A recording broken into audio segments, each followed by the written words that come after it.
salute to comrade. We salute, red salute, red salute to comrade.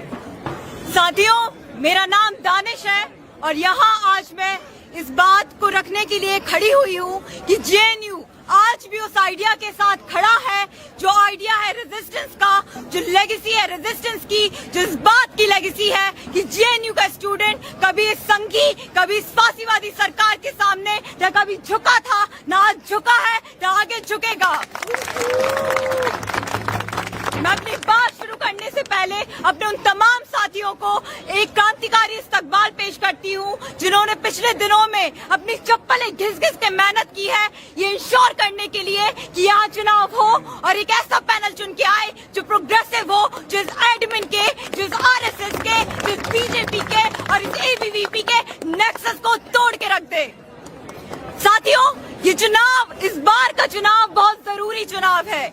ये इसलिए जरूरी है साथियों क्योंकि हम देख रहे हैं कि आज फांसीवाद सरकार के दौर में किस तरह से तमाम देश भर में दलितों के ऊपर, मुसलमानों के ऊपर, महिलाओं के ऊपर, आदिवासियों के ऊपर किस तरह अत्याचार हो रहा है।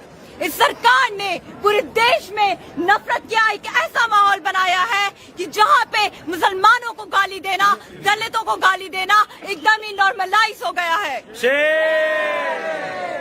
इस सरकार ने एक ऐसा माहौल बनाया है कि जब इस देश में एक दलित सीजीआई चुन के आता है तो उसके ऊपर सरेआम कोर्ट में जूता फेंका जाता है। इस सरकार ने एक ऐसा माहौल बनाया है कि जब भी कोई मुसलमान कम्युनिटी से आने वाला साथी उनसे सवाल करता है तो ये उसे आतंकवादी करार देते हैं। इस सरकार ने एक ऐसा माहौल बनाया है जो दिन रात पॉलिटिक्स करता है सिर्फ अटरिंग करने की।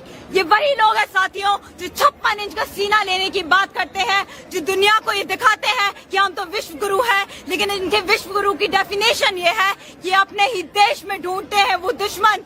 उन तमाम लोगों को ये दुश्मन बताते हैं जो इन सरकार के एक लिमिटेड आइडिया ऑफ नेशनलिज्म में विश्वास रखने से मना करते हैं। ये वही सरकार है जो धर्म की ठेकेदार बनती है, ये वही सरकार है जो देशभक्ति के सर्टिफिकेट बांटती है। आप इस सरकार से पूछिए कि क्यों इस सरकार ने इस देशभक्ति की डेफिनेशन को इतना छोटा कर दिया है कि इस देश में रहने वाले लोग ही उसमें नहीं आ पाते। साथियों, ये चुनाव इस दौर में हो रहा है कि जब तमाम देश भर में एक बीजेपी की सरकार बैठी है और इस कैंपस में वो एबीवीपी बैठी हुई है जो इनकी दलाली करते हैं। ये एबीवीपी के लोग साथियों जो इस चुनाव में लड़ने आ गए थे, इन्हें क्या लगता था? इन्हें ये लग रहा था कि ये तमाम उन गुंडों को टिकट दे देंगे और वो गुंडे जीत कर आ जाएंगे। वो सोचते हैं कि जेएनयू का स्टूडेंट तो कुछ जानता ही नहीं है। वो ये भूल जाते हैं कि जेएनयू का स्टूडेंट पढ़ने वाला स्टूडेंट है, लिखने वाला स्टूडेंट है, लड़ने वाला स्टूडेंट है।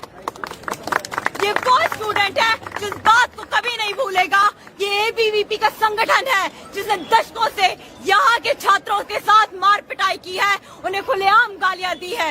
ये वही एबीवीपी का संगठन है जो भाजपा के साथ खड़ा होता है, जो यहाँ के स्टूडेंट्स को मुफ्तखोर कहती है। ये वही एबीवीपी के लोग हैं जिस चुनाव में लड़ने आ गए इस बात को रखते हुए कि हम तो यहाँ छात्रों के हित की बात करेंगे। मैं उनसे पूछती हूँ, आप कैसे यहाँ के छात्रों के हित की बात करेंगे जब आप इस बात को ही नहीं समझते कि जेएनयू का आइडिया क्या है। आप उस पार्टी के साथ संबंध रखते हैं जिसने दशकों से जेएनयू को बदनाम किया है। आज मैं आपको बताती हूँ, हमारे साथी जब यहाँ पे चुनाव लड़ने आते हैं तो हमारे घरों से हमें बोला जाता है कि तुम वहाँ जाके चुनाव मत लड़ो, तुम कहीं मंच पे जाके खड़े होके इस सरकार को क्रिटिसाइज मत करो। ये इसलिए होता है साथियों क्योंकि तमाम देश भर में एक डर का माहौल बैठाया जाता है।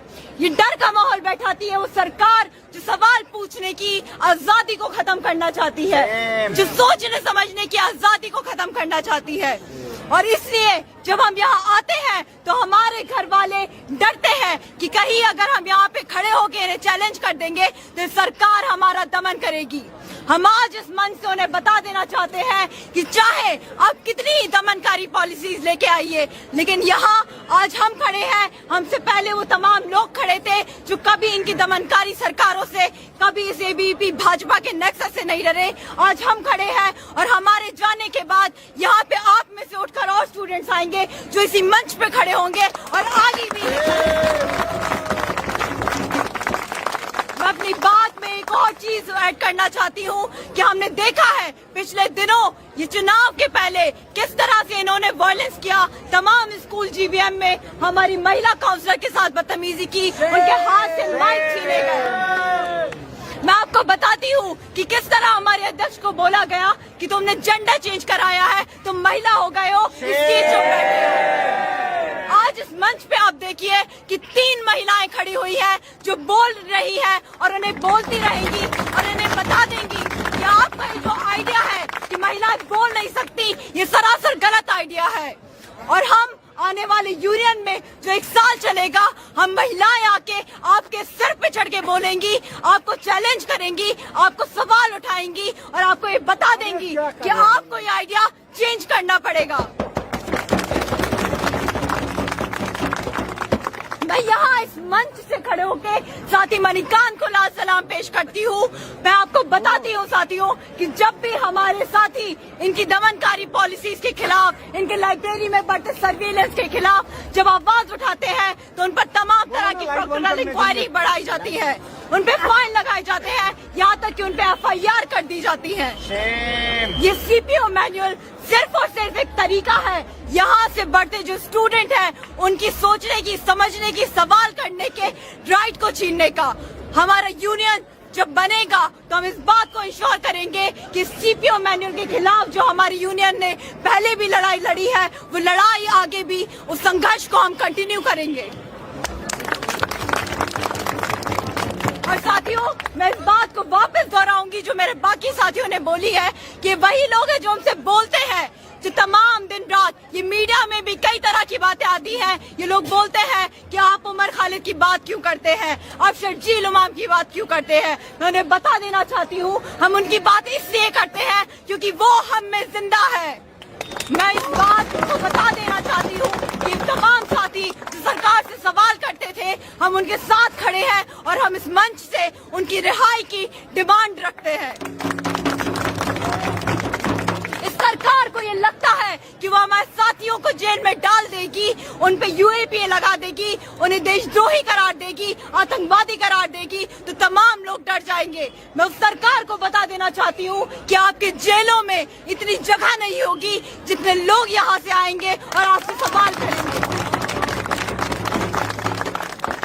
एक और सवाल जो बार बार हमसे पूछा गया, जब भी डिबेट हुई हमारे सामने ये सवाल आया कि आप फिलिस्तीन की बात क्यों करते हैं। हम फिलिस्तीन की बात इसलिए करते हैं क्योंकि हम इतिहास को पढ़ के आए हैं, हमने आपकी तरह इतिहास को बदलने की कोशिश नहीं की।